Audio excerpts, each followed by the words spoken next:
Hello, everybody, and welcome back to another Hustlin' Hoops off-season preview. Today, we're going to be talking about the Charlotte Hornets. Now, finally, we're getting to the top two draft picks. And first off, to jump right into it, congratulations, LaMelo Ball, on getting the bag. A 5-year, $205.9 million rookie extension. LaMelo Ball has absolutely earned this contract despite his struggles to completely stay on the floor early on in his career. He has also propelled this Charlotte team into a different level of rebuilding, a different level of taking steps into contention with his playmaking, scoring, and just overall flashiness. He brings a level of excitement to Charlotte's rebuild that they didn't have before. And, giving him this extension is a good sign of the things to come for Charlotte and the relationship, continuing to grow between LaMelo and the team itself. Now, we also had, like I said, the top two pick being with Charlotte, going to Charlotte this year. And, obviously a lot of people were projecting the Scoot pick. A lot of people were projecting the Brandon pick. And a lot of people, after Brandon was picked, including me, were a little confused and a little frustrated because honestly, it is what it is. I think we all know that realistically, at the end of the day, Brandon Miller is a good prospect.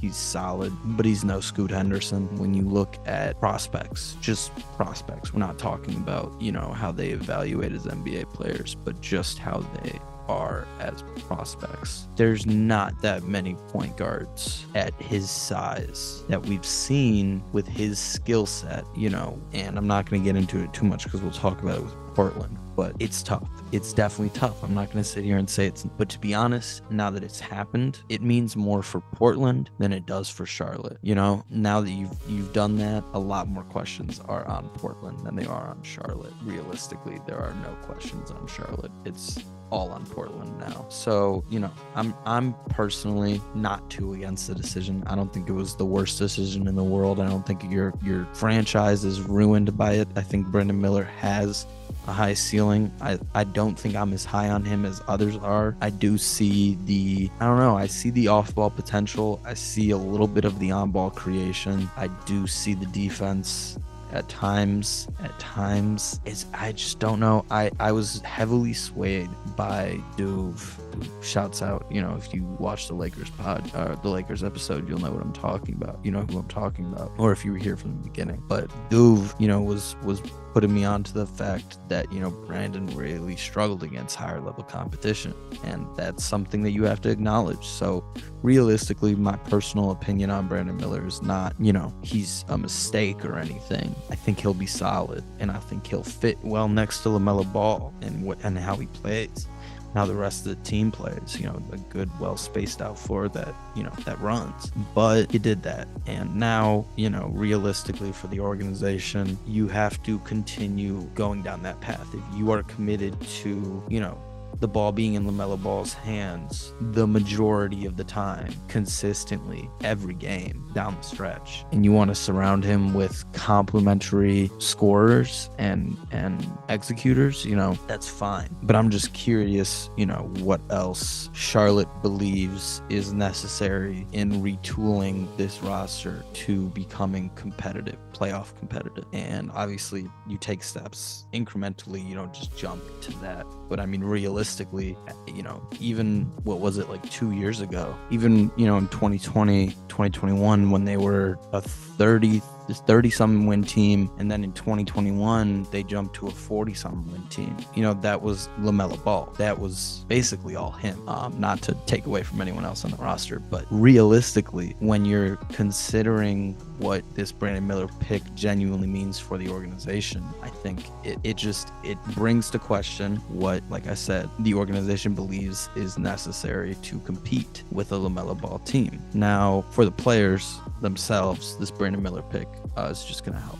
is just going to overall help. You get a guy who spaces the floor, who can shoot, who projects to defend well, and he's a young, exciting rook. He'll be fun next to Miles and etc. And we'll talk about that later. But you also drafted Nick Smith Jr., who, to be honest, while I can say things about him, I'd rather you just go and read, on Twitter. His @ is pick and row. It's just pick and RO. He wrote an excellent beautiful mwah of an article about Nick Smith Jr. called the Midas Touch, and that is probably the best piece of content, of media, that you will consume about Nick Smith Jr. To understand his game and get a sense of what he'll be able to do in this league. It's definitely leaning more towards the positive, but at the same time, I fully trust Rose's opinion. So, shouts out. And I'll leave the link in the description down below. Don't worry about that. It will be there. But yeah, go do that.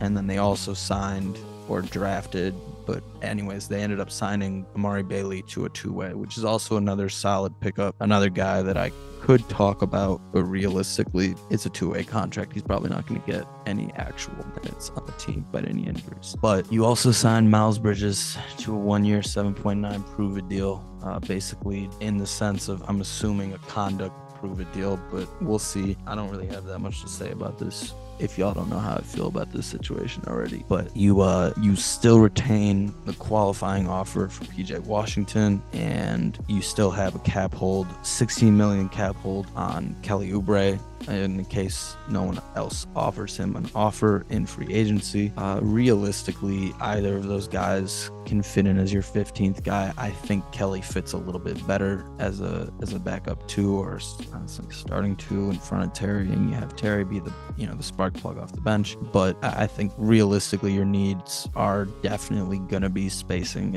and defense, and Kelly can offer that. PJ Washington does offer the shooting. I don't know so much about the defense. I'd have to look at stats to really give you a breakdown on that, but that's for later. It's for the regular season. For now, we're just talking. But it's interesting. I could definitely see them throwing a decent contract at one of those two. But lineups wise, you've got LaMelo at the point guard, obviously, Terry at the 2, Gordon Hayward at the 3, Brandon Miller at the 4, and Mark Williams at the 5. This is a really well rounded out lineup. Hopefully, Brandon Miller's defense next to Mark Williams, rim protection can be really solid. I really do like Mark Williams as a vertical rim protector. And then you also have Nick Richards off the bench with Kai Jones or JT Thor, but Kai is probably gonna, most likely get that bench role unless they sign PJ Washington. At the backup small forward, you got Miles Bridges, and then you got Bryce McGowens, James Bouknight, or Cody Martin. It's one of those three as your backup shooting guard. I don't know who.